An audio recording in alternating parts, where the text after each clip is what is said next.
Muy buenas tardes. ¿Cómo están? A ver, saludo acá. Ya saludé a señorita Sofía. Está grabando la clase mientras. Déjame proyectar la sesión de hoy. 17:35 minutos. Y ahora sí, voy a leer acá los chats. Dice, hola profe, dice Sofía Galo. ¿Cómo está? Ugu.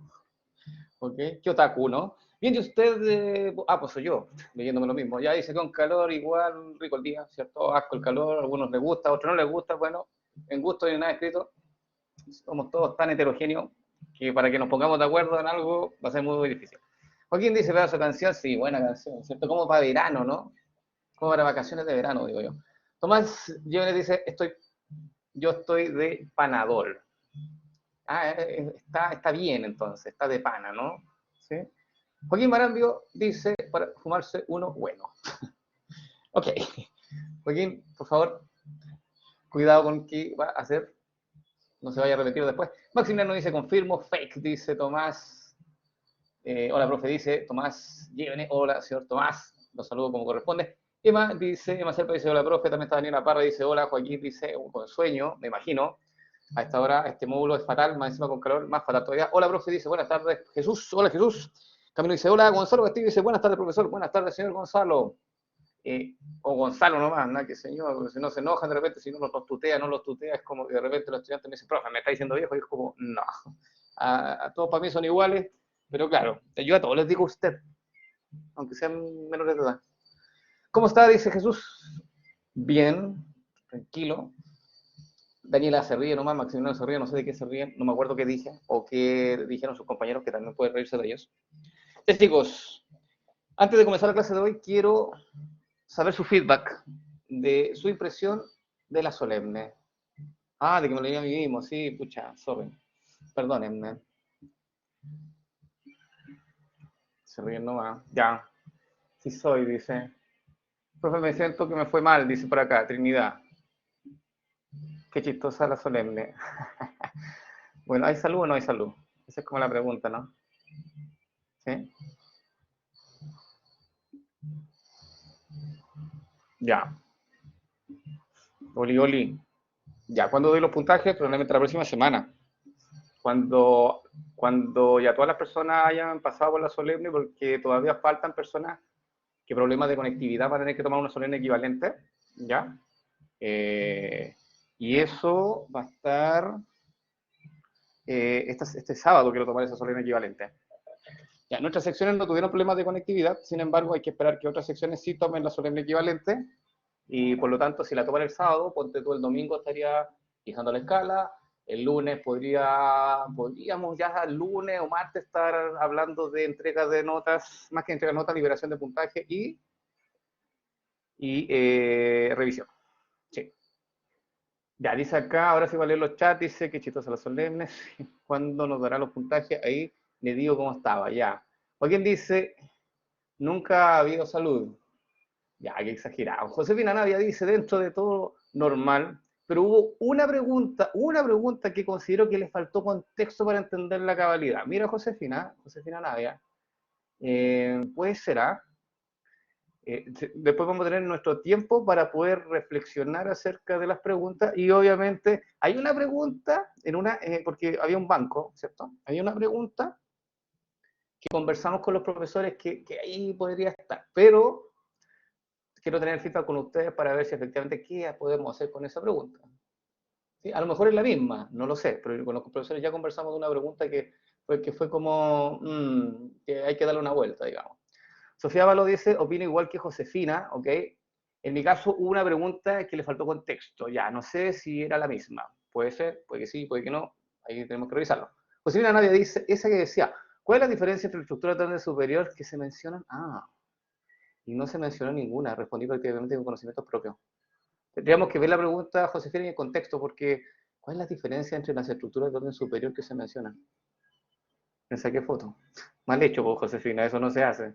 Ahí lo revisamos, no se preocupen, le vamos a tener una instancia de revisión. Recuerden que esas preguntas son, no se puede, si le sacan fotos es como que casi no están, pueden pasar esa imagen, entonces la idea es que no lo hagan. O sea, obviamente yo no les puedo andar fiscalizando, obvio, pero es como parte del protocolo de que la solemne se hace, se cierra y se manda. Pues. Si después, igual ustedes tienen una instancia de revisión. Entonces, cuando le sacan fotos a las pruebas, es como que se presta como para que puedan pensar que tienen otra intencionalidad. ¿Se entiende? Yo, en lo personal, trato de dar lo mismo, pero hay personas que no le dan lo mismo. ¿Sí? Así que no lo hagan. No pasen esa información porque obviamente eso se puede malinterpretar. Ya, es un consejo, ha pasado. Daniela Barra dice, ¿vamos a hacer una sesión para revisión? Sí, vamos a hacer una sesión en un momento, yo creo que durante la próxima semana. Yo creo, no sé si vamos a hacerlo durante el horario de clase, a lo mejor se hace un horario extra, no lo sé, a lo mejor lo converso con ustedes porque no quiero perder horas de clase, dado que la Solemne 2 se viene seguida, se viene como el próximo mes, ¿ya? En noviembre, así como entonces estamos así apretados y presencial. Eh, al parecer sí, ya, al parecer sí, pero como te digo, todavía no le había contado, parece usted. Dirección declaró que la Solemne 2 y 3 con un 70% de certeza podrían ser en forma presencial.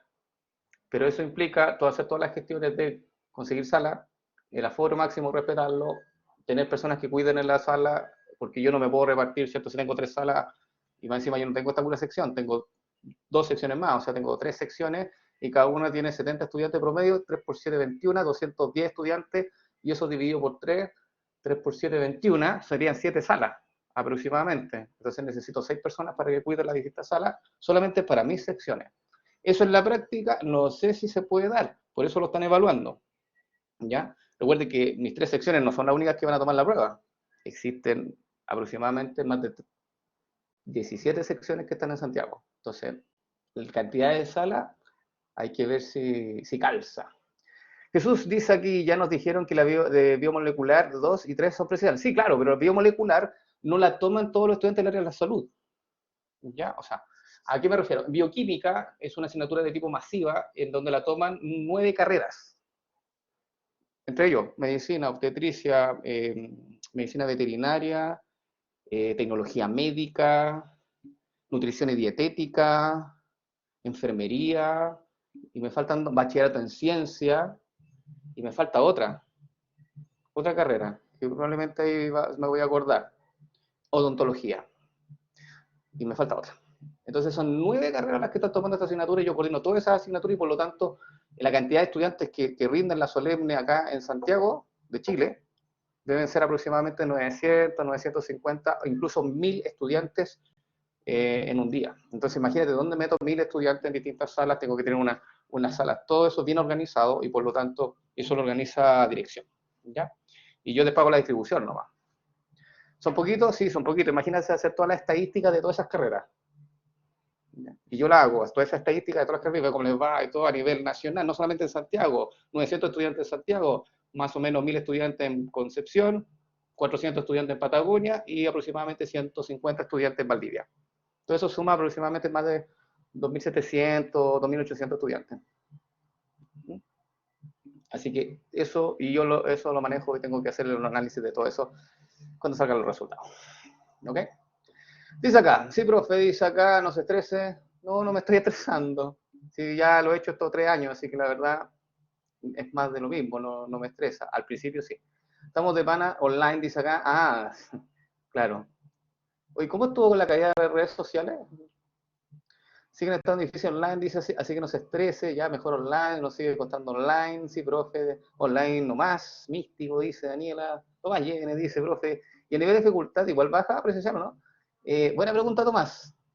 El nivel de dificultad se mantiene, sí, porque el programa declara que las preguntas tienen que ser de comprensión y análisis, por lo tanto, se mantiene constante el grado de dificultad. Perdón. ¿Ya me fue a la B? A la V. ¿Es a la B o no? No a la V, pues. Si está la A, a la B, pues, en el fútbol. Aunque yo no soy futbolero, pero es la B, ¿no? Ah, ya, entendí, Joaquín. Me quedó claro. Ok. Eh, el profe dice, ¿desde qué me entraría la segunda solemne? Desde acá, desde la clase que partimos hoy día. Sí, de verdad. Lo que me hace leer, ¿eh? textual, dice acá. Ya, grande Juaco. Y más encima Tomás lo aplaude. Señor Tomás, ¿va a querer volver a salir a la pizarra nuevamente? Le digo eso nomás. Jesús dice, profe, la segunda solemne, donde ya lo había leído, se nomás Tomás, Tommy Funao. Tomás va a ser mi ayudante de laboratorio. Lo he decidido ahora. Y está grabado, quedó firmado, así que Tomás, nos vemos los lunes. Daniela Santibáñez dice, el Tommy es malulo. Malulo. Mi abuelita decía malulo, pero bueno, ya. Está bien, sí lo entiendo, sí. Malulo. Señor Tomás, no sea malulo. Ya vamos entonces con la clase de digestión y absorción, ¿les parece? Dice, si sirve para el CONIS, acepto. Si sirve para el CONIS. Ah, hacer ayudantía. No, porque no es oficial. No se preocupe, señor Tomás, no lo voy a hacer que sea ayudante. Pero sí sirve cuando ustedes se inscriben en forma legal. Sí sirve. Te da algunos que otro puntito. ¿Ya? Para la especialidad. Sí, efectivamente sirve, pero sirve como para el currículum.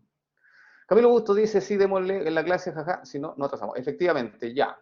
Partamos entonces la clase y por eso voy a apagar la cámara. Ok, chicos, hoy día vamos a hablar de digestión y absorción de biomoléculas. Específicamente, vamos a ver digestión y absorción de carbohidratos, proteínas y lípidos, porque estos son los principales nutrientes que nosotros consumimos para obtener entonces energía en forma de ATP. O sea, son los nutrientes que nos aportan calorías. Yo, en mi idioma diría que nos aportan kilojoules. Me gusta hablar más de kilojoules que de calorías, pero en nutrición se habla de calorías. Vamos a ver las principales enzimas que participan en el proceso digestivo, tanto para carbohidratos, para proteínas y para lípidos. Y cómo ocurre el proceso de absorción de esos nutrientes. ¿Ok? Entonces, eso es la clase de hoy día. Vamos entonces, digestión de biomoléculas. Cuéntenme ustedes, ¿qué biomoléculas nosotros, o cuéntenme mejor dicho, qué tipo de alimentos ustedes consumen? Quiero hacer un listado de alimentos que ustedes consuman. A ver, Burger King, qué sano. Ya, pero ya, Burger King, eso es hamburguesa, ¿no? ¿Sí? Mucha fruta y verdurita, dice Sofía Ábalos, mire, qué tierna. Lechuga, dice Joaquín. Ya, pero la lechuga no entrega calorías porque tiene celulosa y por lo tanto tiene el enlace beta 1,4, no digerible por el ser humano. No aportaría calorías. Cereal, dice Francisca, ok, eso es carbohidrato. Entonces voy a ir leyendo y a medida que voy leyendo voy a decirle los nutrientes que tienen cada cosa que ustedes consumen. Joaquín dice Burger King, ahí está consumiendo carbohidratos, que es la parte del pan, que es almidón, está consumiendo proteína y mucha grasa, ¿cierto? Mucho triglicérido de tipo saturado en esa hamburguesa porque es de origen animal y porque además digamos, se satura por el efecto de la temperatura.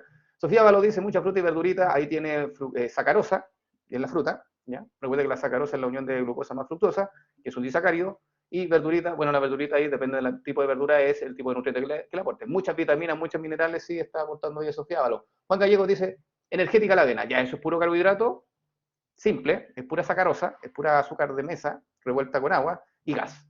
Y además puede tener algo de cafeína como para activarte. La verdad, muy bajo índice nutricional.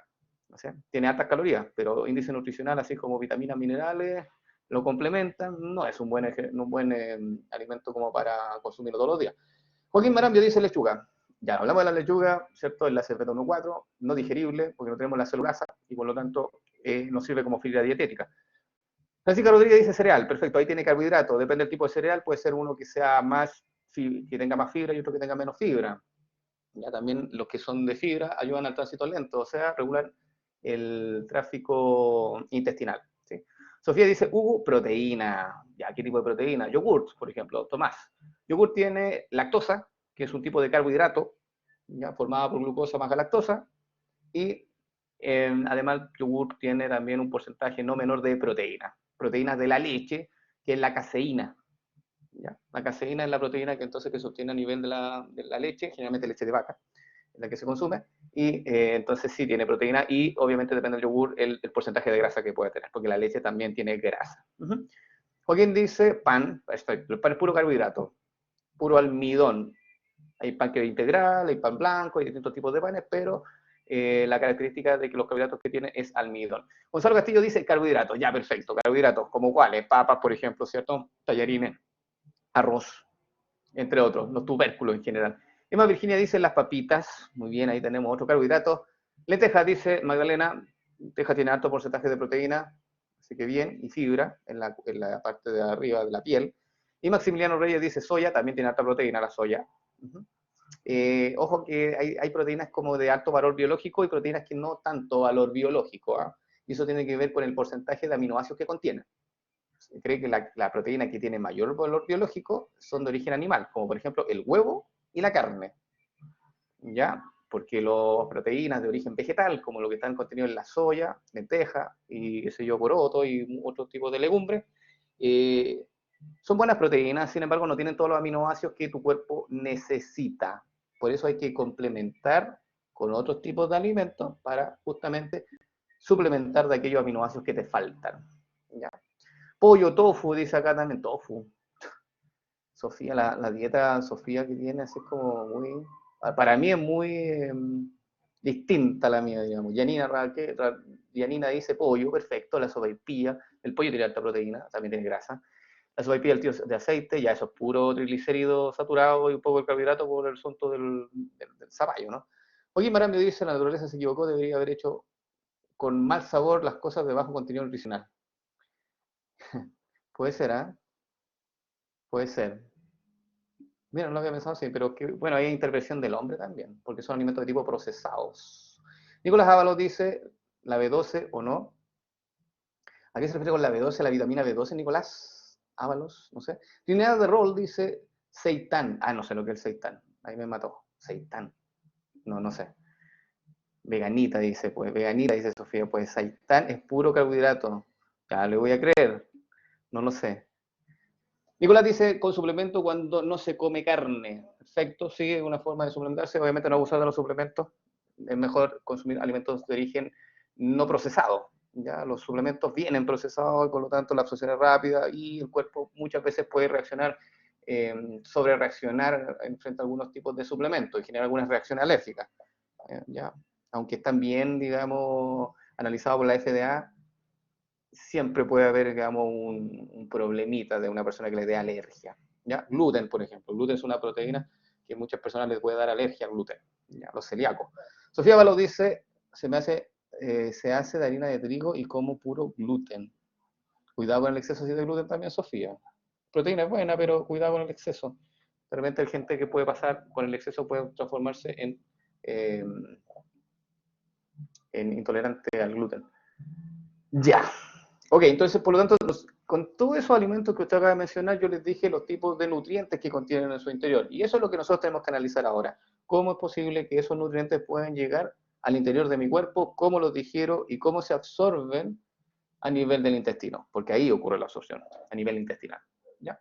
Entonces, aquí salen algunos ejemplos. Aquí sale cómo se digieren a grandes rasgos y acá está el proceso de absorción. Entonces, por ejemplo, la glucosa. El porcentaje de nosotros que consumimos de monosacáridos, como la glucosa, es bastante bajo. Y ese, como ya viene digerido, ¿cierto? Viene libre como monosacárido, ese no necesita digestión a nivel de nuestro aparato digestivo y por lo tanto inmediatamente puede ser absorbido por esta célula. Esta célula se denomina célula epitelial, célula enterocítica, célula absortiva o célula intestinal. Tiene esos 4 posibles nombres. ¿Ya? Repito, célula intestinal, célula absortiva, célula epitelial y célula enterocítica, porque es un enterocito, es la célula específica del intestino. ¿Sí? Y esta zona de acá, que se ve como esta forma digitiforme, en forma de dedos, esa zona se denomina apical. Y esta zona de acá es lateral. Y esta zona de acá, de aquí, de que está a la derecha, se llama basal. Por lo tanto, toda esta zona que estoy demarcando con mi cursor se denomina zona vasolateral. Probablemente usted lo sabe porque se habla mucho de esto en biología celular. ¿Sí? Entonces, esta es la célula que tiene que atravesar estos nutrientes para poder ser absorbido. La glucosa, como les digo, puede atravesar esta célula mediante transportadores. Recuerda que la glucosa es polar, tiene grupo OH, ¿ya? Y por lo tanto, atravesar esta membrana plasmática por difusión simple, imposible. La única forma de atravesar esto es mediante el uso de un transportador. un transportador específico que se llama SGLT1 y sale por la cara basal por otro transportador que se llama GLUT5. Vamos a hablarlo más en detalle, por si no tomo apuntes, para que digamos, después lo anote, ¿ya? Y ahí la glucosa entonces puede ingresar hacia el espacio intersticial, llegar al torrente sanguíneo y aumentar entonces los niveles de azúcar en sangre, o sea, aumentar la glicemia. ¿Cómo se llamaba, profe? Dice Martina. Ahí lo vamos a ver, Martina, tranquila. Si salen más diapositivas de esto. Si esto es como simplemente una primera aproximación. ¿Qué otra cosa consumimos nosotros? Proteína. Me mencionaron muchos alimentos que tenían proteína. La proteína, ustedes saben que es la unión de aminoácidos por enlace peptídico, y las proteínas no pueden atravesar directamente esta célula epitelial debido a su gran tamaño. Es por ello que estos péptidos hay que degradarlo, esta proteína, hay que digerirla previamente, y entonces hay que romper estos enlaces peptídicos que se ven en negro ahí, y generar entonces los aminoácidos libres, y esos sí son absorbibles. Nuevamente, los aminoácidos, recuerden que a pH 7 se encuentran ionizados y por lo tanto tienen carga. No pueden atravesar por difusión simple esta membrana, tienen que utilizar transportadores. Vamos a ver qué tipo de transportadores existen. ¿Ya? Transportadores tanto en la cara apical de esta célula como en la cara basal. ¿Ya? Y ahí los aminoácidos después llegan al torrente sanguíneo y se distribuyen por todos los rincones de nuestro cuerpo. La sacarosa. Esta es la típica azúcar de mesa. Se encuentra en la bebida energética, se encuentra en la fruta, se encuentra en las bebidas, ¿cierto? Las bebidas que no son light, ¿ya? Que no son cero, porque esas tienen uno edulcorante, sino que las bebidas normales. Entonces encontramos harta sacarosa. Ese disacárido no puede atravesar el epitelio directamente porque sigue siendo grande en tamaño y hay que separar estos monosacáridos, o sea que hay que romper este enlace glucosídico mediante enzimas que se encuentran aquí, justamente en la cara apical. Ahí debería haber una enzima, que no se ve porque las enzimas obviamente no son tan grandes en tamaño, y lo puedo dibujar. Esa enzima, que debiera estar aquí, unida a esta membrana, rompe entonces la sacarosa, generando glucosa y fructosa. El nombre de la enzima que degrada la sacarosa se llama sacarasa. ¿Ok? La sacarasa. De hecho, los nombres de la enzima se pueden dilucidar solamente sabiendo el nombre del sustrato y le ponen la terminación asa. Entonces, si el sustrato era sacarosa, el nombre de la enzima es sacarasa. ¿Sí? Se generan entonces dos monosacáridos, la glucosa y la fructosa, y la glucosa ingresa nuevamente por el transportador SGLT1, sale por GLUT5 y llega a la sangre. La fructosa ingresa por el transportador GLUT5, ¿sí? Sale por el GLUT2 y sale entonces a la sangre, aumentando también los niveles de azúcar en sangre. Tomás Jiménez dice, profe, ¿cuál sería la diferencia en el organismo si pudiera absorber polímero? Pregunta capciosa, Tomás. Te picaste, ¿por qué? Mira, de partida, si nuestro cuerpo pudiera internalizar polímero directamente a la sangre, sería complejo porque el polímero es demasiado, por ejemplo, el almidón es demasiado grande, entonces podría llegar incluso a tamponar un vaso sanguíneo que es pequeño en calibre. Primera, te puedo decir, como eso es una de las primeras, los primeros efectos que podría generar. Y el otro, como las moléculas grandes, ¿cierto?, atraen mucha agua. Imagínate que nosotros absorbiéramos, por ejemplo, una proteína completa, gigante, cuando digamos, te consume un alimento rico en proteína, o un pan, por ejemplo, que es rico en almidón. Si esos polímeros llegaran y no se digirieran e inmediatamente atraviesen esta célula y llegan acá a la sangre, eso atraería mucha agua, lo que haría entonces que la presión sanguínea se fuera por las nubes.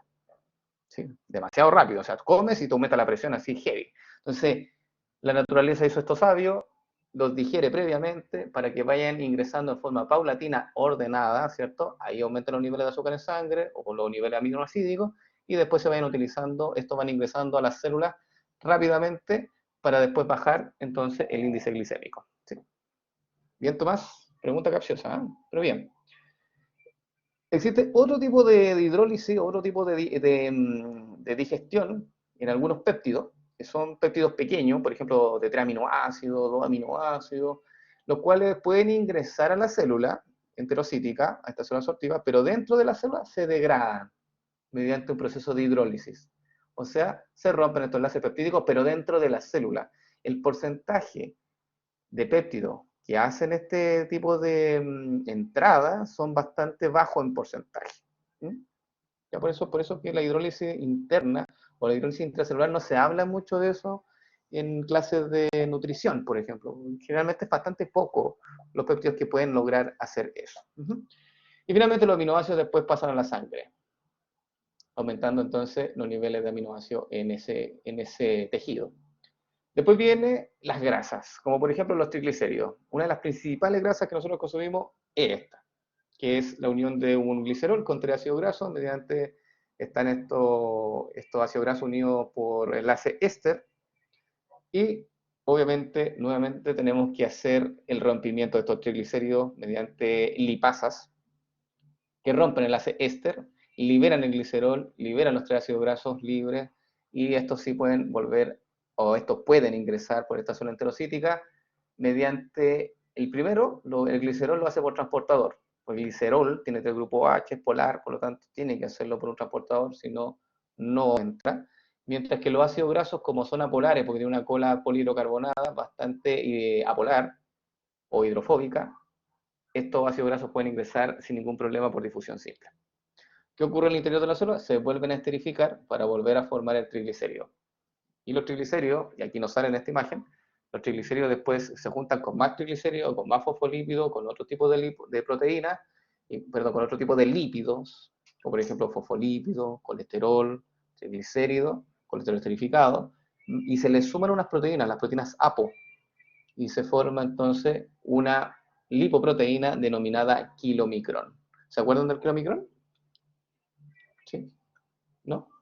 ¿Sí? Ya, el kilomicrón se sintetiza a nivel del intestino. Por eso aquí no sale toda esa información, pero más adelante lo vamos a ver. Trinidad de Rol dice, profe, ¿entran a la célula con distintas velocidades o no? Los distintos nutrientes, sí, por supuesto que sí, Trinidad. Y depende mucho los receptores, más que los receptores, las enzimas que tú tengas disponibles en el momento determinado, la cantidad de comida que tú consumas, eh, la tasa de absorción en el ser humano es distinta entre una persona, entre un sujeto y otro, ¿ya? Y también depende mucho del número de transportadores que hayan en la membrana plasmática en un momento determinado. Por ejemplo, si hay muchos transportadores SGLT1, claramente la glucosa va a ingresar rápidamente. Pero si hay bajos transportadores, por ejemplo, de tipo de aminoácidos, los aminoácidos probablemente no ingresen acá, no ingresen tan rápido. Entonces tiene que ver con un montón de fenómenos que pueden operar en el sistema digestivo, tanto enzimático como de transporte, como los mismos transportadores que son las proteínas. Bien, lo que sí es fácil de responder, Trinidad, según tu pregunta, lo que las grasas, esas sí pueden ingresar rápidamente, porque como las grasas no requieren de transportador y atraviesan esta membrana por difusión simple, las grasas se absorben rápido. Por eso que uno come poca grasa y de repente inmediatamente la persona empieza a aumentar de peso, porque claro, se absorbe tan rápido que llega al transporte sanguíneo, aumenta el nivel de triglicéridos, y si no se quema estos triglicéridos, si no se ocupan, ¿cierto?, como fuente energética, se empiezan a almacenar en el tejido adiposo. Ya, vamos entonces. Eso entonces es lo que nosotros tenemos que ver en el esquema general en esta clase, pero ahora obviamente viendo los detalles. Por ejemplo, los transportadores, cómo ocurren los cortes, cuáles son las enzimas involucradas, todo eso viene a continuación. Ya, recordemos, vamos primero a hablar de la digestión y absorción de carbohidratos. Y antes de eso tenemos que recordar, y esto ustedes lo saben, que los carbohidratos que uno mayormente consume en la dieta son la lactosa, que es la unión de dos glucosas, perdón, la lactosa, que es la unión de una glucosa más una galactosa, ahí sí, la maltosa, que es la unión de dos glucosas, y la sacarosa, que es la unión de una glucosa más una fructosa. ¿Ya? Entonces, estos son los principales disacáridos que nosotros ingresamos a nuestro cuerpo. ¿Sí? La lactosa, recuerde que viene en los productos lácteos. La maltosa se produce por la degradación parcial del almidón, por ejemplo. Y la sacarosa es el azúcar que se encuentra en la fruta, el disacárido que se encuentra en el azúcar de mesa, ¿ok? Y también en las bebidas, digamos, originales, ¿ok? Y otro carbohidrato que nosotros principalmente consumimos y que aporta calorías es el almidón. El almidón, recuerde que es un homopolisacárido de puras glucosas, unidas por enlace de tipo alfa 1,4 y alfa 1,6, Y como tiene enlace alfa 6, es de características ramificadas. Y eso es lo que dice acá abajo. El almidón tiene enlace entonces alfa 4, alfa 6. Del 40 al 45, perdón, al 60% de los carbohidratos que nosotros consumimos en la dieta se calcula que es almidón. Entonces el principal carbohidrato que nosotros consumimos es este. Del 30 al 40% de los carbohidratos de la dieta son disacáridos, o sea, de esto, lactosa, maltosa, sacarosa, y solamente del 5 al 10% de los alimentos que nosotros consumimos, aquí estos porcentajes están sacados con una dieta balanceada, corresponden a glucosa, ¿no? O glucosa libre, digamos, que llega y se absorbe, ese es el bajo entonces el porcentaje. Y aquí se muestra una imagen con los principales exponentes, por decirlo así, de alimentos que contienen alto índice glicémico o alto índice de carbohidratos, como son las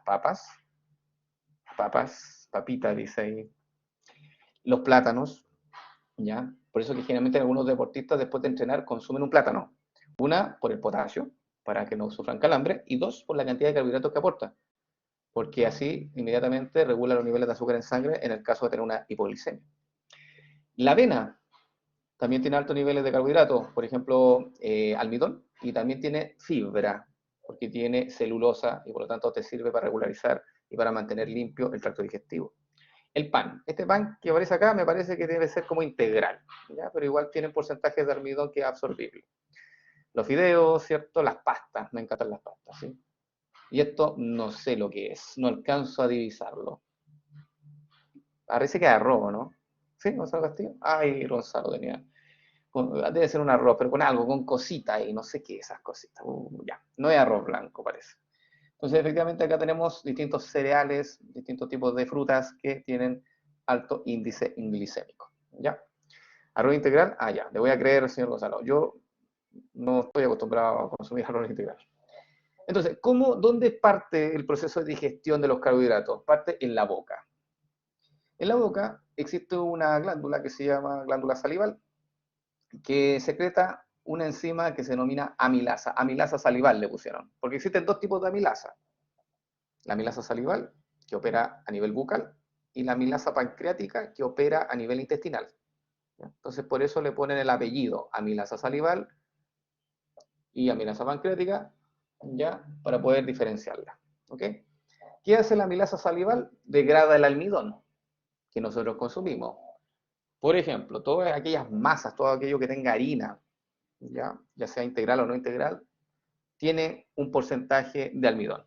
Unos más, unos menos. Las harinas integrales tienen menos porcentaje de almidón, pero las harinas que no son integrales tienen un alto porcentaje de almidón. Por lo tanto, todo lo que usted consuma que tenga, digamos, de origen, está hecho de harina, ponte tú, tiene alto índice glicémico, tiene alto almidón y por lo tanto se tiene que degradar por esta enzima que se llama amilasa salival. La amilasa salival tiene el rol de cortar enlaces glucosídicos del almidón, y aquí me voy a adelantar un poco para que vean cómo la amilasa salival lo hace, que es lo que se muestra acá. Ahí está el nombre de la enzima, dice alfa-amilasa, ¿ok? Y estos son pedazos de almidón. Mira, este es un componente que es la amilosa del almidón y este es el otro componente que es la amilopectina, ¿ok? La amilasa corta enlaces glucosídicos, pero no corta cualquier enlace glucosídico. Hay enlaces que no puede cortar esta enzima. Por ejemplo, estos enlaces que se encuentran glucosa, que se encuentran monosacáridos extremos, por ejemplo, este es el extremo de esta molécula de amilosa, justamente ese enlace que está ahí, el alfa 4 terminal, no lo puede cortar la alfa-amilasa. Todos los demás sí, todo esto lo puede cortar, este lo puede cortar, ese lo puede cortar, este también, pero este no puede, ¿ok? Porque está justamente en el término y el sitio activo, la enzima, como es tridimensional, no encaja ahí en ese sector y por lo tanto por eso no puede cortar este último alfa 4. No, no, cierto, Sofía, solamente el del extremo, este 1,4, el que no puede cortar, no todos, ¿ya? Este sí lo puede cortar, que es un 1,4, este 1,4 sí lo puede cortar, pero son enlaces que están como al medio, no en el extremo, ¿ya? ¿Bien, señorita Sofía? ¿Sí? ¿No? Ya. ¿Y por qué era? Simplemente, Tomás, porque cuando la enzima tiene que hacer un corte el sitio activo tiene que encajar, el sustrato tiene que encajar en el sitio activo. Y cuando queda solamente una glucosa, acá, ¿cierto? De extremo, acá no hay más glucosa y por lo tanto la enzima no se puede enganchar bien para poder cortar y poder que este enlace quede en contacto bien, fijo, ¿cierto? Y complementario al sitio activo. Y como no queda complementario, entonces la enzima aquí lamentablemente se cae y no puede cortar este enlace. Pero aquí sí se puede, aquí se engancha bien la enzima y puede cortar aquí, puede cortar acá sin ningún problema. ¿Ya, Tomás? Sí. Ok. Y otro enlace que no puede cortar la alfa-amilasa es justamente el enlace beta 1, perdón, el enlace alfa 1,6. Ese enlace que genera la ramificación del almidón no puede ser, branching significa ramificación, entonces ese enlace no puede ser cortado por la alfa-amilasa y justamente viene dado por un impedimento estérico en que el sitio activo no puede encajar bien en esa zona y por eso no puede hacer esta hidrólisis. Simplemente porque la enzima no encaja bien en ese sector. ¿Bien, Tomás? ¿O para todos?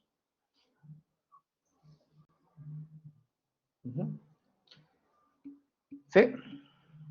Ok. Y otros enlaces que no puede cortar justamente son los aledaños, o los, como dice ahí, los enlaces adyacentes, los que están al ladito, de la ramificación. Ese no lo puede cortar tampoco, y ese tampoco. Entonces, la alfa-amilasa puede cortar muchos enlaces glucosídicos, pero hay algunos que no puede cortar. Los de la ramificación, los que están adyacentes a la ramificación y los que están en el extremo. Entonces, esos están prohibidos, más que prohibido, eso no los puede cortar por impedimento. Entonces, la alfa-amilasa finalmente se obtienen pedazos de almidón. ¿Sí? Pedazos de almidón, que pueden ser pedazos, como se muestra acá en la imagen, pedazos que tienen ramificación, pedazos que son lineales, como lo que se muestra los dos acá. Algunos pueden contener 3 glucosas unidas, otros pueden contener 2 glucosas unidas. Cuando se encuentran 2 glucosas unidas, se denomina maltosa. Cuando se encuentran 3 glucosas unidas, se denomina maltotriosa. Y cuando hay glucosas unidas, ¿cierto? Y por enlace o glucosas unidas, formando una pequeña rama, como se muestra en esta imagen, esas se les denominan dextrinas. Las dextrinas. Thomas Jóvenes dice, con extremos con radicales. ¿Cómo con extremos con radicales? Tomás, si enciende su micrófono para poder entenderlo. ¿A qué se refiere con radicales? Ahí quedé como marcando ocupado. No, no, no, nada. Ah, ya. Ok. Es que los radicales están los aminoácidos, entonces estos son carbohidratos. Por eso no entiendo, a lo mejor fue un alcance de nombre. Se bulló. Ok. Sí me di cuenta, Tomás. Ok, dice, la alfa-amilasa entonces hidroliza los enlaces alfa 1,4 no terminales y no adyacentes a una ramificación. Aquellos disacáridos y oligosacáridos con enlaces alfa 1,4 y alfa 1,6 son cortados por otra enzima que tenemos que ver a continuación. La digestión, por lo tanto, por lo que lleva a cabo por la alfa-amilasa, ocurre en la boca, mediado mediante este medio que es la saliva, y también ocurre a nivel intestinal por la amilasa pancreática. ¿Ya? Entonces aquí viene la pregunta a continuación. ¿Cómo lo hago para poder degradar estos pedazos de almidón que me quedaron? ¿Dónde hago esa digestión? ¿Y cómo lo hago? ¿Cómo lo harían ustedes? Tienen pedazos de almidón. Ya, Nicolás, buena pregunta. Nicolás dice, ¿la amilasa pancreática y la salival hacen lo mismo? Sí, hacen lo mismo, exactamente lo mismo. ¿Ya? Pero antes de que me respondan esta pregunta, que ahí ya Sofía dio la respuesta, ¿ya? Les pregunto, ¿por qué creen ustedes que existen dos amilasas?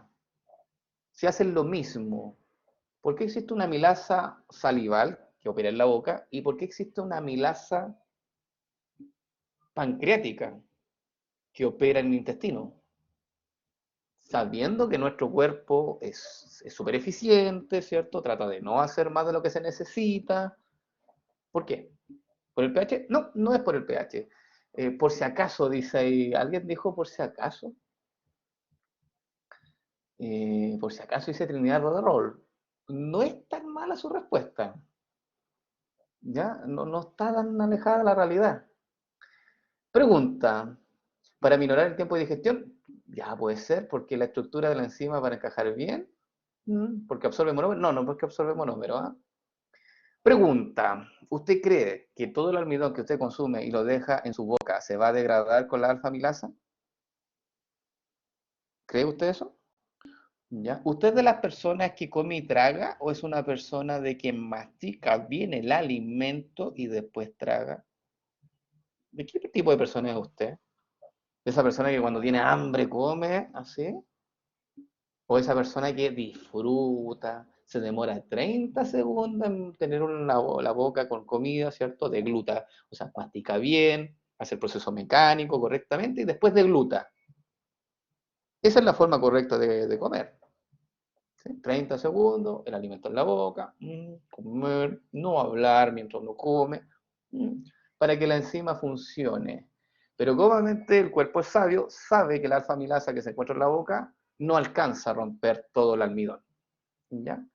Y por lo tanto hay otra enzima que se encuentra a nivel del intestino, o sea, funciona a nivel del intestino y termina la tarea que comenzó la alfa-amilasa salival. Por eso está ahí, por si acaso. ¿Sí? Porque obviamente no todo el almidón se va a degradar a nivel bucal. Ok, dice acá, la primera dice acá, ambas, ¿y cómo trago? Dice, en la reserva, uy, voy a saltarme esos chats porque como que queden conexos. Maximiliano dice, si tengo hambre, trago. Ok. Matías González dice, se me enfría la comida, pobrecito. Se le enfría la comida. ¿Qué son? No les creo nada. No se me enfría la comida. ¿Y eso lo acompañan con un jugo? ¿Lo acompañan con una bebida? ¿O lo acompañan con agua? Igual se le enfría la comida. Como que al final como que da lo mismo, ¿no? Gonzalo Castillo dice, duda, la dextrina, ¿o lo acompañan con un té o un café? No lo sé. Gonzalo Castillo dice, duda, ¿a la dextrina siempre tiene dos glucosas beta 1,6 y luego tres glucosas? No, no necesariamente, Gonzalo. Las dextrinas son consideradas cualquier pedazo de almidón que tenga una ramificación. A eso se le llama dextrina. Entonces pueden haber dos glucosas, una unión con dos glucosas, ¿cierto? Entonces hay una mezcla acá. Y para no darle nombre a cada una, porque sería bien complejo, se le acuñó el término dextrina. ¿Tiene un enlace ramificado? ¿Es un pedazo de almidón? Es una dextrina. Entonces, la siguiente pregunta que yo había hecho y que me la contestó Sofía era, bueno, ¿qué hacemos con esto para seguir digiriéndolo? Tenemos que tener enzimas específicas para romper estos enlaces de acá. ¿Ok? Y esas enzimas tienen el nombre del sustrato, pero terminado en asa. Por ejemplo, la maltosa debiera degradarla la maltasa. Y esa enzima se encuentra en el hígado. Entonces, ¿qué voy a anotar? Voy a anotar entonces los nombres de la enzima. Maltasa. ¿Cómo debiera llamarse entonces la enzima que degrada las maltotriosas? ¿Cómo se debería llamar la enzima que degrada las maltotriosas? Maltotriasas. Muy bien. ¿Y cómo se deben llamar las enzimas que degradan las dextrinas? Dextrinasas. ¿Ok? Exactamente. Entonces, ese es el nombre que tiene esa enzima y ellas hacen el trabajo fino, el trabajo final de romper justamente estos enlaces glucosídicos que no pudieron ser hidrolizados por la amilasa. Y después que estas enzimas hagan esa hidrólisis, se generan entonces puras glucosas, voy a poner aquí puras G, puras glucosas libres, y esas glucosas libres entonces ahora sí pueden pasar y pueden pasar, digamos, al siguiente nivel que es absorción. ¿Se entendió? ¿Sí? Ya. Pregunta. O sea que la maltasa viene en la bilis. No, Nicolás, las maltasas, toda esta enzima, las destrinasas, las maltotriasas y las maltasas están en el intestino. Están, de hecho, en la cara apical de la célula enterocítica. Ahí están.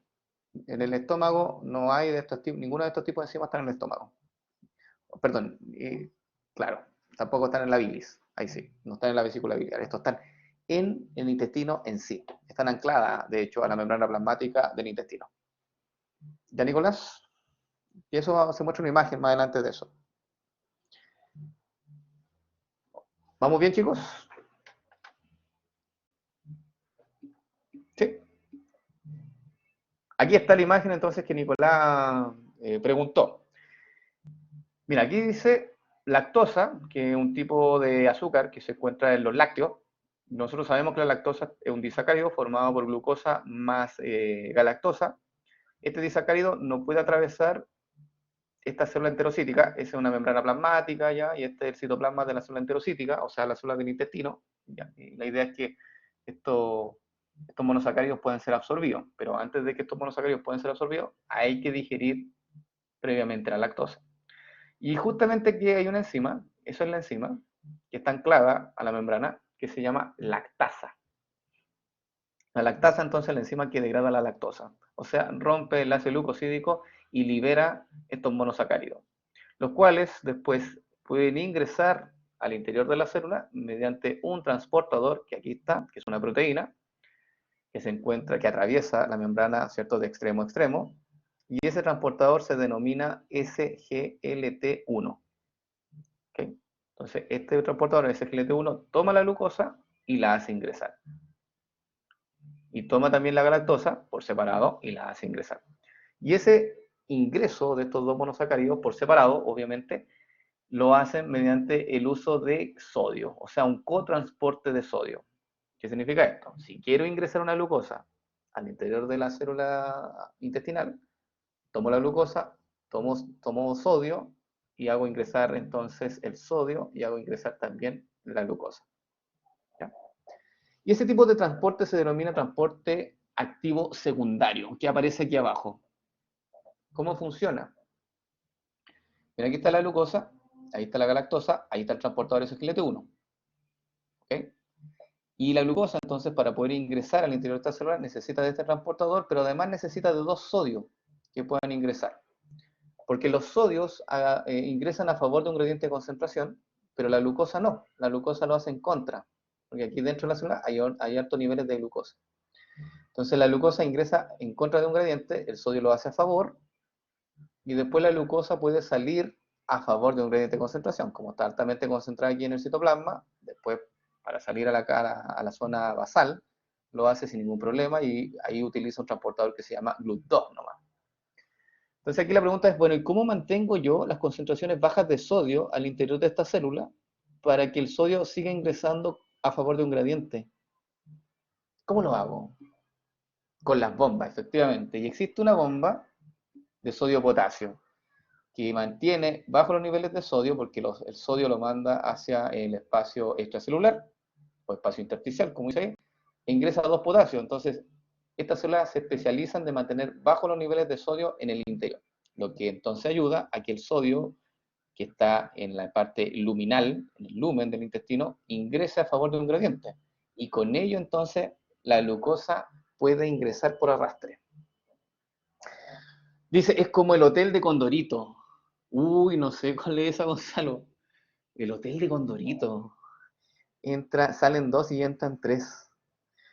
Salen dos. Pero en este caso, eh, en este caso entran, bueno, que depende en qué punto de vista los ves. Claro, acá está el sodio de potasio, salen tres sodios, entran dos potasios. Pero no me acuerdo el hotel de Condorito. Ay. Dice, Emma dice, tiene muy buena referencia con Sam. Ok, vamos a anotar eso. Yo creo que probablemente eso le ayude en la solemne, una mnemotecnia. Y si fue presencial, yo le voy a decir en la sala, ¿se acuerda del hotel de Condorito? Sí, ya. Eso nomás le digo. Esa debe ser la guía, la ayuda a memoria. Vamos entonces ahora, el otro tipo de azúcar que nosotros consumimos es la sacarosa, que aparece aquí abajo. ¿Ya? Otro tipo de disacárido, la sacarosa, que es la unión de una glucosa más una fructosa. Se encuentra en la fruta, como les digo, se encuentra en el azúcar de mesa y tenemos que degradar esa sacarosa mediante una enzima que se llama sacarasa. Y ahí está. ¿Ya? También está anclada a la membrana. Toma la sacarosa, esta enzima, rompe ese enlace glucosídico, libera los dos monosacáridos, la glucosa y la fructosa, pero la absorción es distinta. Fíjense acá. Fíjense en este esquema aquí. La glucosa sabemos que va a ingresar por SGLT1 mediante un cotransporte de sodio. Pero ¿qué pasa con la fructosa, que es el otro monosacárido que se libera por este proceso de hidrólisis? La fructosa ingresa por el transportador GLUT5. GLUT5 lo hace mediante a favor de un gradiente de concentración. La fructosa ingresa y finalmente la fructosa después sale por un transportador GLUT2. ¿Sí? O sea que las puertas de entrada son distintas dependiendo del azúcar que ingresa, ¿ya? Pero las puertas de salida son las mismas. GLUT2 para el caso de la glucosa y la lactosa, GLUT2 para el caso de la fructosa. ¿Bien? Entra easy, dice ahí. Entra easy. La fructosa, claro. Lo hace a favor de su gradiente, no necesita un cotransporte, más simple. Martina, cuénteme, ¿dónde se perdió? En lo último. Ya, lo último que había explicado, en la salida. Ah, ya, las salidas siempre ocurren por este transportador que se llama GLUT2. ¿Ok? Siempre salen por GLUT2. Independiente del tipo de monosacárido de que se trate, siempre van a salir por esta cara basal, por este transportador que se denomina GLUT2, a favor de un gradiente de concentración, llega y sale nomás. Y llega a nivel del espacio intersticial, o sea que va a llegar a la sangre esto eventualmente. ¿Ya? Sí. Magdalena Aravena dice, profe, lo de la sacarosa, ¿cómo era? Sacarosa se rompe por la sacarasa, se libera glucosa y fructosa. La fructosa ingresa por GLUT5, sale por GLUT2, mientras que la glucosa entra por SGLT1 y sale por GLUT2. Ese es como el resumen, señorita Magdalena. Ya. ¿Me falta algún otro? ¿Me falta algún otro carbohidrato? Creo que no. ¿Sí? Porque vimos el almidón, vimos la lactosa y vimos la sacarosa, que son los principales carbohidratos que uno consume en la dieta. Francisca Rodríguez dice entonces, la fructosa entra y sale a favor de un ingrediente. Sí, efectivamente. No necesita de contrasporte, no necesita de un transporte activo secundario, no, no es necesario. Entra a favor y sale a favor. Ya. Pregunta, chicos. ¿Quién va a aumentar más rápido el índice glicémico? Y cuando hablo de índice glicémico, a ver, antes dice Joaquín tiene una pregunta. Dice, profe, ¿estos tres procesos es necesario tenerlo en cuenta en general? Sí, yo creo que sí. Sí, porque yo te puedo hacer una pregunta, Joaquín. ¿Qué ocurre si una persona toma un fármaco y que inhibe el transportador SGLT1? Por ejemplo, pregunta de comprensión, y para responder esa pregunta tú tienes que saber todo el sistema. Por ejemplo, ¿no degrado la lactosa? No, nada que ver. Recuerda, ¿qué pasa si toma un fármaco que inhibe el transportador SGLT1? Esa fue la pregunta. La lactosa la voy a seguir degradando, no hay ningún problema. No absorbes, ¿pero qué no absorbes? ¿Qué no absorbes? La glucosa y la galactosa. Efectivamente, entonces te van a producir. Entonces, ¿qué le va a pasar al paciente? Fisiológicamente hablando, si no absorbe la glucosa bien, baja glicemia, puede ser, puede dar una hipoglicemia. Y obviamente, baja de peso. Evidente. ¿Sí o no? De hecho, trataron de hacer un fármaco para eso. Y los resultados fueron nefastos. Así que se quitó del mercado. Ok, lo mismo puedo hacerte acá, puedo hacerte qué pasa si este transportador GLUT5 falla, cuál sería el transporte que digamos que va a fallar en este enterocito, o qué pasa si GLUT2 falla, preguntas de ese estilo, por ejemplo, que para eso tienes que entender cómo funciona el sistema. Si no entiendes cómo funciona el sistema, difícilmente vas a poder responder esa pregunta. ¿Ya? Ok, buena pregunta, señor Nicolás. Nicolás fue, ¿o no? Me quita ideas de solemne de preguntas, pero bueno. ¿Por qué fue nefasto? No, porque trataron de usarlo para hacer personas para bajar de peso. Y el abuso puede generar entonces problemas importantes, una hipoglicemia no tratada, una hipoglicemia que no se controla a tiempo, eso genera la muerte. Porque el cerebro necesita azúcar para poder funcionar, necesita glucosa. Sí. Joaquín Marambio dice, está separada la glucosa y la lactosa en el diagrama de arriba. Sí, sí, están separadas acá. ¿Qué pasa con esto, señor? Sí, están separadas, sí, pues no están unidas. Recuerda que los monosacáridos son los que se absorben, no los disacáridos, así que tienen que estar separados. ¿Cómo se llamaba Sofía? No me acuerdo, Sofía, pero no, no, ya no, eso no, ya fue. Janina dice, ¿qué pasaba con la galactosa? Me perdí con esa. No, la galactosa se absorbe por SGLT1, eso es todo, señorita Janina, nada más. Es que aparece un signo más. ¿Dónde aparece un signo más? No veo ningún signo más. Aquí en esta imagen al menos arriba, acá, a ver, un signo más.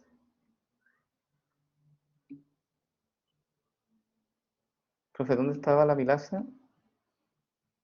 Ya, pero no, pero para poder absorber, dejémoslo claro, Joaquín, para poder absorber un carbohidrato tiene que estar como monosacárido.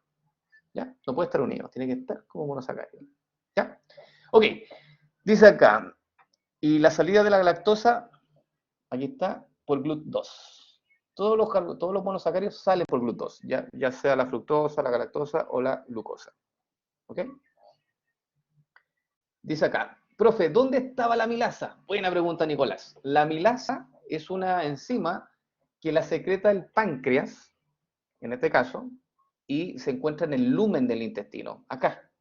No unida a la membrana de los enterocitos, no, se encuentra aquí, soluble, se encuentra suelta por ahí esa enzima.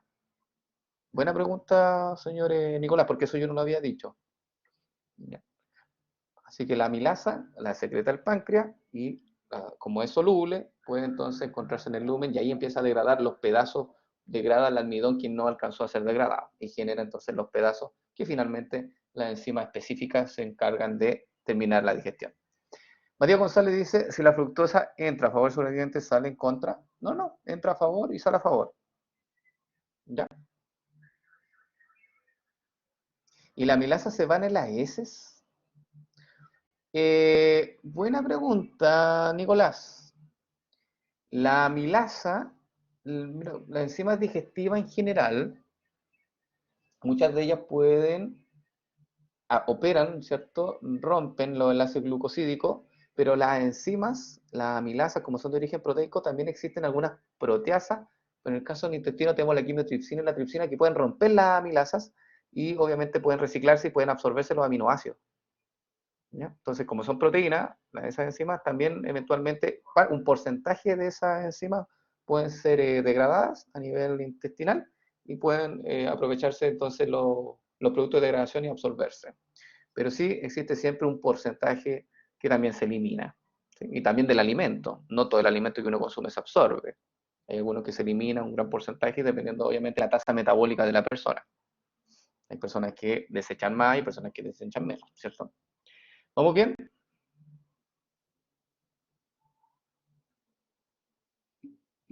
Sí, ya. Esta imagen la voy a cambiar porque está demasiado con saturación de información. Me doy cuenta cuando me hacen muchas preguntas, probablemente sea demasiado saturada, así que para la próxima lo voy a sacar esto.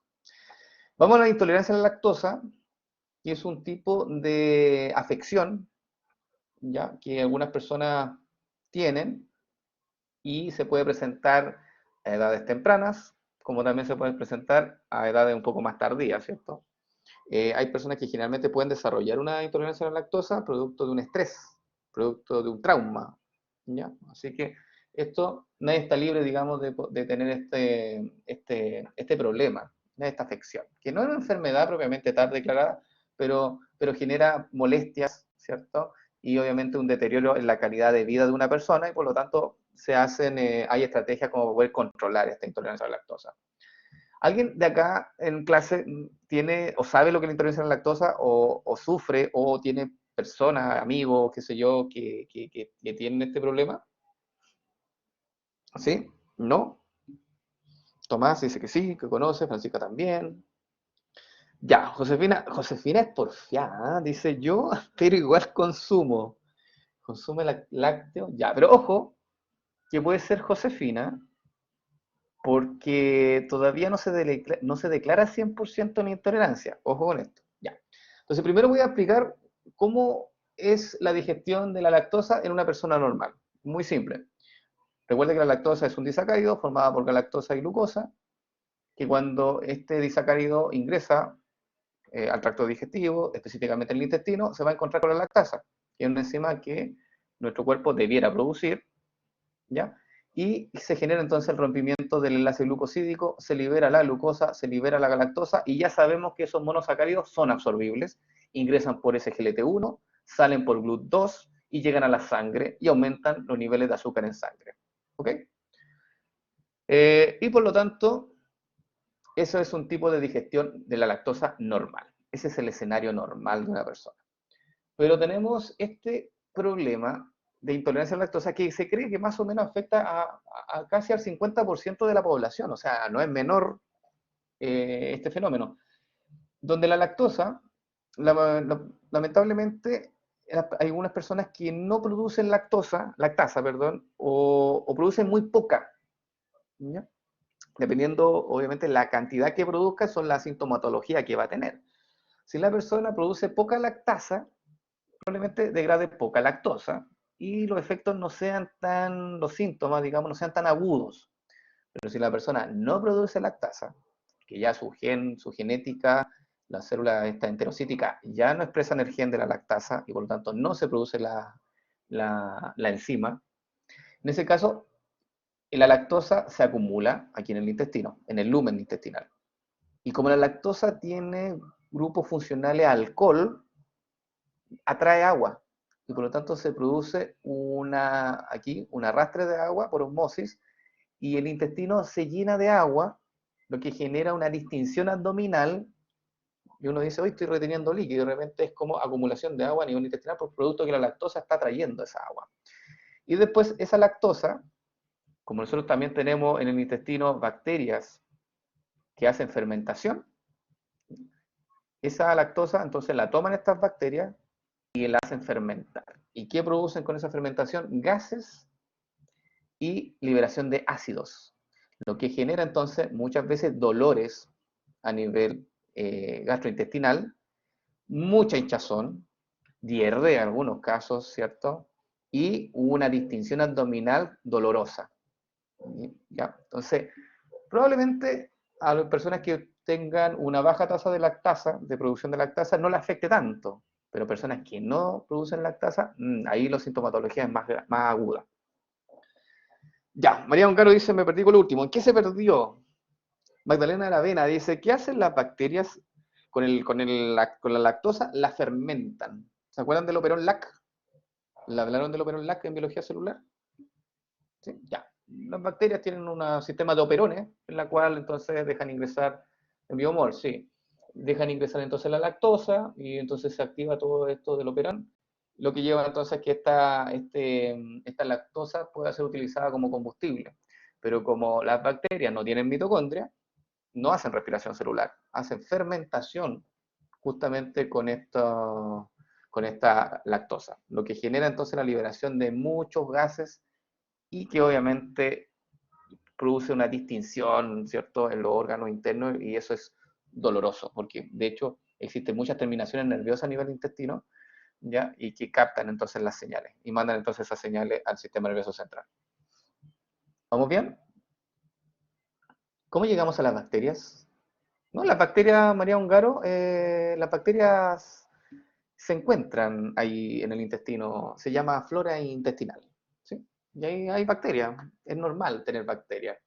De hecho, sería anormal que no tuvieras bacterias en el intestino, porque esas bacterias están ahí para protegernos, la flora intestinal. Ya.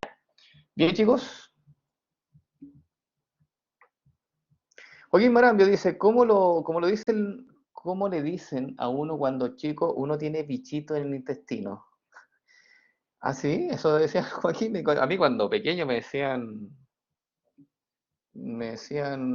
que tenía bacterias intestinales. Y no entendía, pero después entendí. Ya, ¿qué tipo de gases son los que producen estas bacterias cuando fermentan la lactosa? Dióxido de carbono e hidrógeno molecular. Hidrógeno molecular. ¿Cómo saber si una persona tiene intolerancia a la lactosa? Se hace un examen. Un examen en donde se le hace comer a la persona un alimento con lactasa, básicamente, lactosa, se le hace consumir lactosa, y después se le toma el hálito mediante una maquinita, y si esa maquinita detecta este gas, que es el hidrógeno molecular, te están diciendo, ah, usted tiene una intolerancia a la lactosa.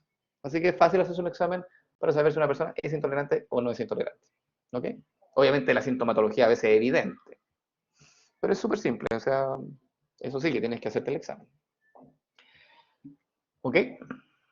No, no es tan rebuscado. Como este gas no se debiera emitir en condiciones normales o muy bajito, entonces cuando las concentraciones de este gas es muy alta, cuando te dicen así, cuando tienes flatulencia, liberas este gas y la maquinita lo detecta. Y te entrega entonces un índice de cuánto gas estás produciendo, y dependiendo de ese índice, es qué tan avanzada o tan aguda es esa intolerancia a la lactosa. ¿Ya? Ok, ¿qué le recomendarían entonces a un paciente que tiene intolerancia a la lactosa? Futuros médicos, ¿qué le recomendarían? No consumir lactosa, XD dice ahí.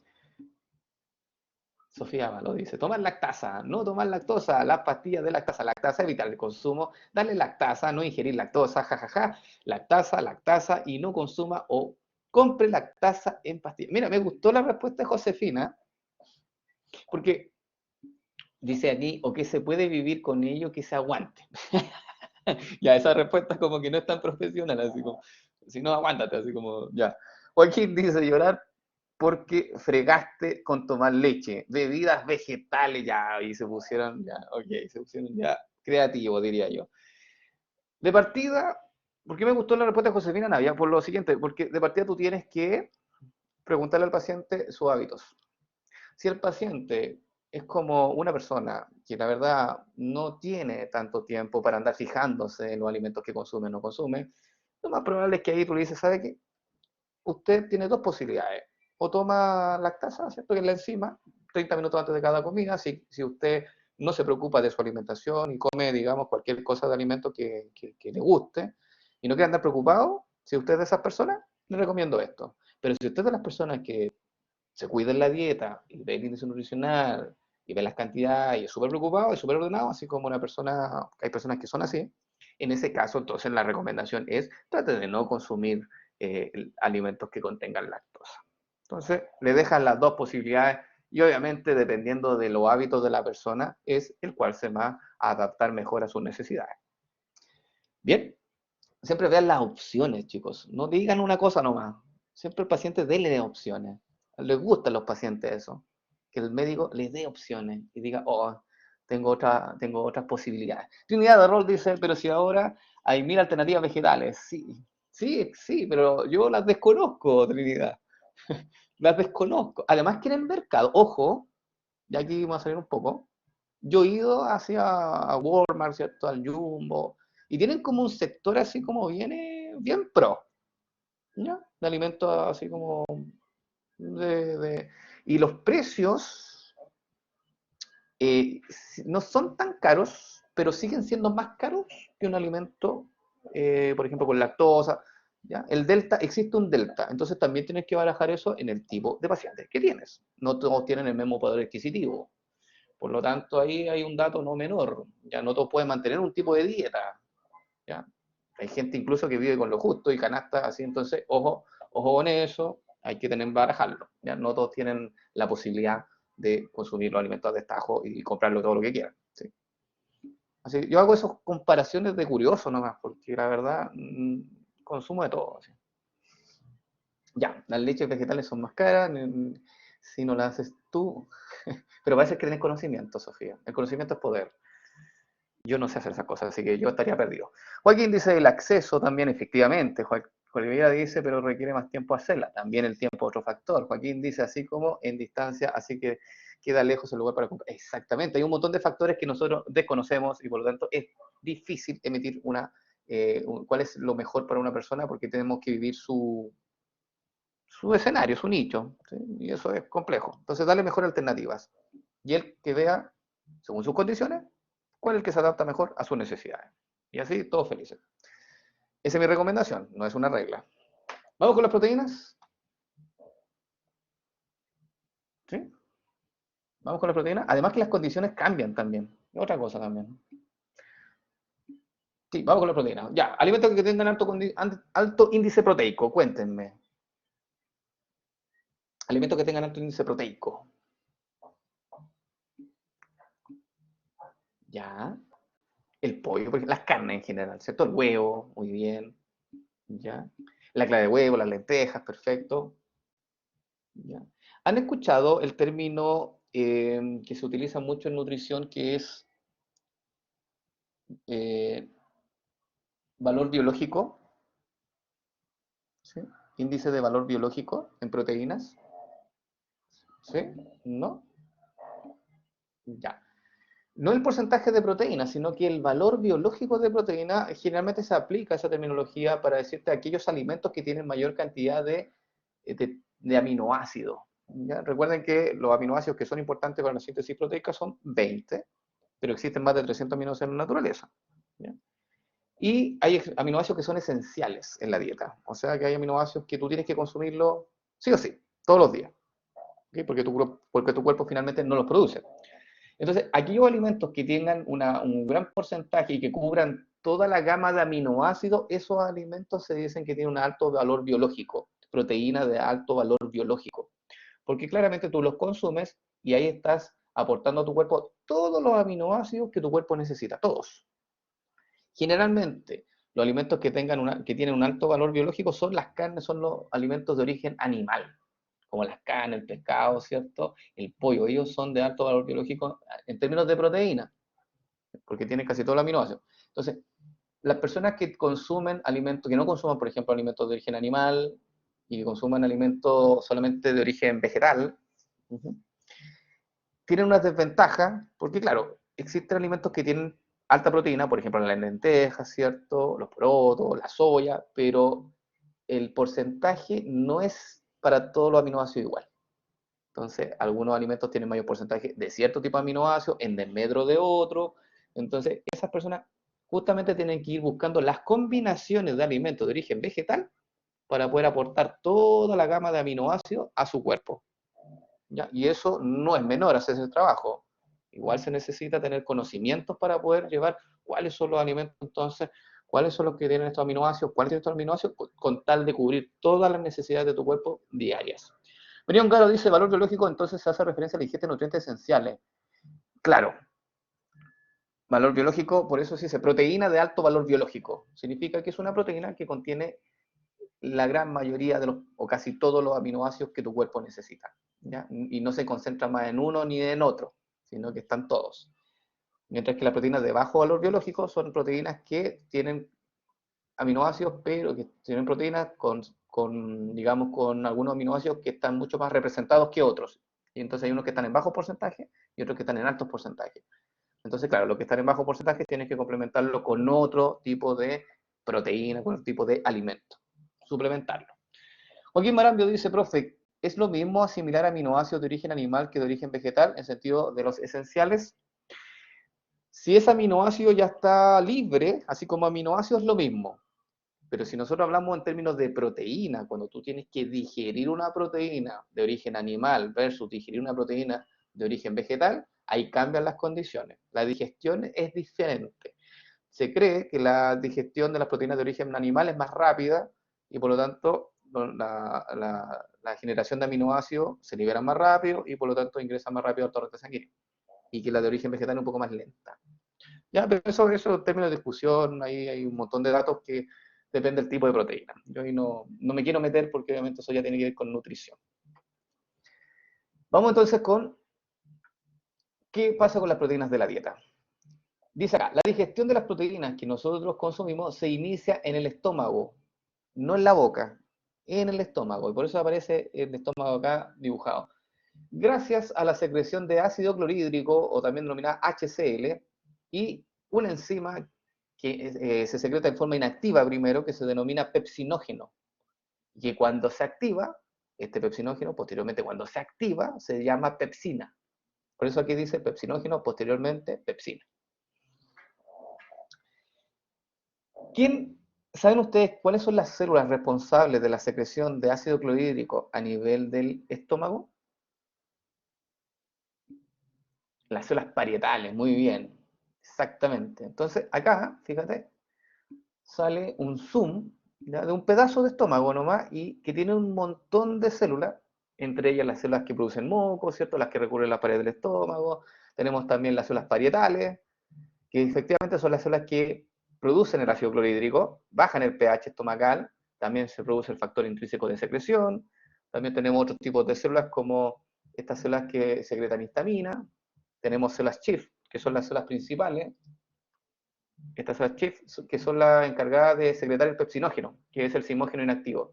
¿Ya? Entonces, se secretan los simógenos, se secreta el ácido, obviamente por sus respectivas células, células Schiff o principales en el caso del pepsinógeno, células parietales en el caso del ácido clorhídrico, y todo esto entonces llega acá, que es la parte del lumen del estómago. ¿Sí? Y ahí entonces ocurre el proceso digestivo de las proteínas. El ácido clorhídrico se encarga de,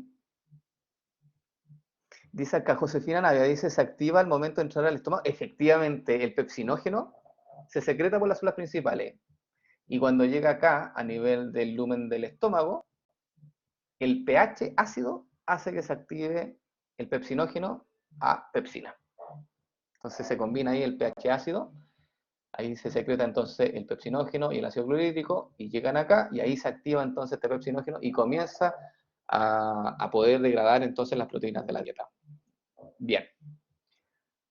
¿Qué le iba a comentar? El ácido clorhídrico tiene la función también no solamente de activar el pepsinógeno, sino que de denaturar o denaturalizar las proteínas de la dieta. ¿Ya? Recuerden que las proteínas, cuando tú le cambias el pH, se desnaturan, lo cual implica un despliegue de la proteína en esta zona, y entonces el pepsinógeno se activa, pasa a pepsina, y como las proteínas de la dieta están abiertas, digamos, están desplegadas, ahí la enzima puede entrar y cortar entonces el enlace peptídico y generar entonces pedazos de proteína. ¿Vamos bien? ¿Sí? Ya. ¿Qué pasa entonces después con esos pedazos de proteína que nosotros degradamos producto de la pepsina que se encuentra en el estómago? Esos pedacitos pasan al siguiente nivel, o sea, pasan al intestino, al duodeno. Y aquí en el duodeno, en la primera porción del duodeno, existen unas células que secretan bicarbonato, ¿ya? Que neutraliza el pH ácido del estómago. ¿Okay? Entonces aquí hay una neutralización, porque en el intestino el pH en el cual ocurre la reacción ahí es un pH levemente alcalino, que es entre 7 y 8, algunos textos hablan de 8 y 9. ¿Ya?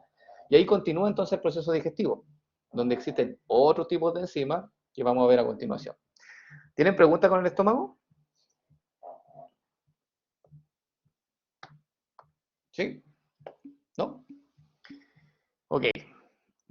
El bicarbonato, exactamente, Sofía Ávalo, el bicarbonato lo producen una célula aquí en la primera parte, en la primera porción del duodeno, lo que produce es una neutralización del ácido. ¿Ya? Neutraliza el ácido que viene del estómago. ¿Okay? Josefina Navia dice, ¿pasa igual que con la saliva? ¿Quedan pedazos de proteína? Exactamente, claro, pero la saliva, recuerde, si Josefina dice que pasa lo mismo con los carbohidratos en la saliva, la respuesta es sí. Recuerda que las proteínas no se degradan en la saliva, no se degrada a nivel bucal, sino que a nivel de estómago. Pero sí, efectivamente, si nosotros hacemos un paralelo, sería algo similar. ¿Sí? Ahora, ¿pueden quedar algunos pedazos de aminoácidos aquí? Por supuesto que sí. Mira, dependiendo del tipo de proteínas que consuma, puede darse el caso de que queden aminoácidos libres también, que obviamente pasan al intestino también, porque el intestino es el que hace el proceso absortivo, no el estómago. Ya, el estómago absorbe agua, por ejemplo, y absorbe el alcohol, el etanol. ¿Ya? Pero el intestino es el encargado de absorber los monosacáridos y los aminoácidos y también los lípidos de la dieta. ¿Ok? Araceli dice, el HCl, el ácido clorhídrico, ¿qué más hacía además de activar el pepsinógeno? Desnaturalizaba las proteínas de la dieta, Araceli. Ya, me queda un minuto. ¿Se acuerdan de, o saben lo que es el omeprazol? ¿Y para qué se utiliza? Sí.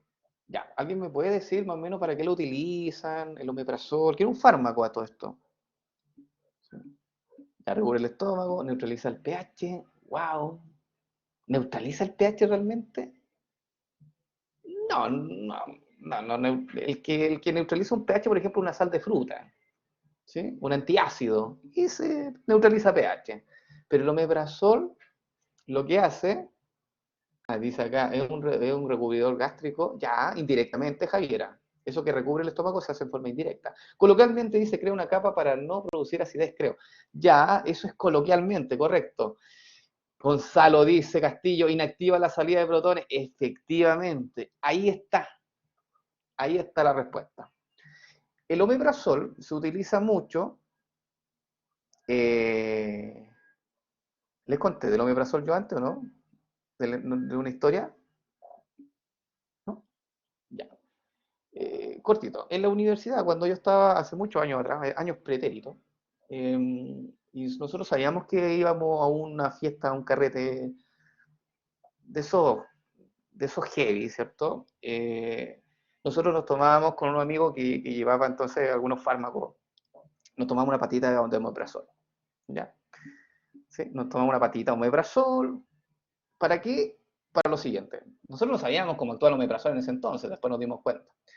El omeprazol lo que hace cuando uno lo consume, obviamente entra vía oral, pasa por el estómago, pasa por acá, llega a nivel intestinal, se absorbe por el intestino, puede ser que una línea pasa a la sangre, y cuando llega a la sangre, viene para acá, se une a las células parietales, no es que se una a las células parietales, ingresa a la célula parietal, ingresa aquí adentro de esta célula parietal y bloquea una bomba.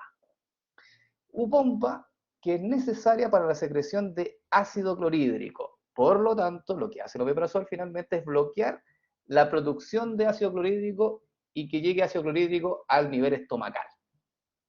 ¿Ya? Por lo tanto, eso genera entonces que no se produzca una acidez. ¿Ok? ¿Y a quién se le recomienda el consumo de omeprazol? No para las personas que van a carretear. Se les recomienda este consumo de omeprazol para personas que tengan, por ejemplo, ulceraciones, que es herida en la parte mucosa del estómago. Entonces el omeprazol lo que hace es bloquear la salida de ácido clorhídrico, con ello entonces le da tiempo al estómago para que se regenere y para que estas células que secretan mucus, puedan seguir recubriendo las paredes del estómago y así que eso pueda regenerarse y pueda revertirse entonces esa ulceración. ¿Ok? Para eso se utiliza el omeprazol, no para tomarlo antes de un carrete. Así que usted no lo haga. Otra cosa, estudios recientes han declarado que el omeprazol, consejos, cuidado, no, Sofía, no son grandes consejos. Escúcheme esto. Estudios recientes han demostrado de que el omeprazol, el consumo excesivo de omeprazol o el consumo constante de omeprazol ojo con letra grande, puede conllevar al cáncer de estómago. Así que no lo recomiendo. Dice acá, Gonzalo dice, no sé si fue aquí en Chile o en otro lado que se comenzó a vender con receta. Sí, se vende con receta porque estaba enmascarando muchos cuadros gástricos, efectivamente. Exactamente. Así que no cuidado con el abuso de fármacos y con el omeprazol, cuidado con el omeprazol también. Hay personas que le duele un poco el estómago, omeprazol, cuidado con automedicarse. Y cuidado con andar comprando en lugares que no corresponden, ¿ya? Lugares clandestinos, porque el omeprazol se vende bajo receta, pero a veces uno puede conseguirlo, ¿cierto? En el mercado, ¿cierto? Por internet, por ejemplo. Gonzalo Castillo dice, con los consecuentes cáncer gástrico no detectado. Efectivamente, ha aumentado, de hecho, el cáncer gástrico ha aumentado. Y ahí no le quiero echar la culpa al omeprazol, no, puede ser el estrés también, pero hay una, ¿cómo se dice? Una correlación entre aumento de consumo de omeprazol con aumento de cáncer gástrico, hay una correlación. Entonces, se cree entonces que algo hay ahí. Así que ojo con eso. Nicolás dice, ¿y el profe que afecta al omeprazol con el alcohol? No, lo que pasa es que el alcohol, cuando tú tomas demasiado alcohol, se genera mucha acidez. Entonces con el omeprazol, cuando uno lo tomaba previamente, disminuías el pH, o sea, perdón, aumentabas el pH, ¿sí? Disminuías la secreción de ácido clorhídrico y por lo tanto no tenías ese malestar estomacal producto del consumo excesivo de alcohol. Ya, pero eso eran tiempos pasados.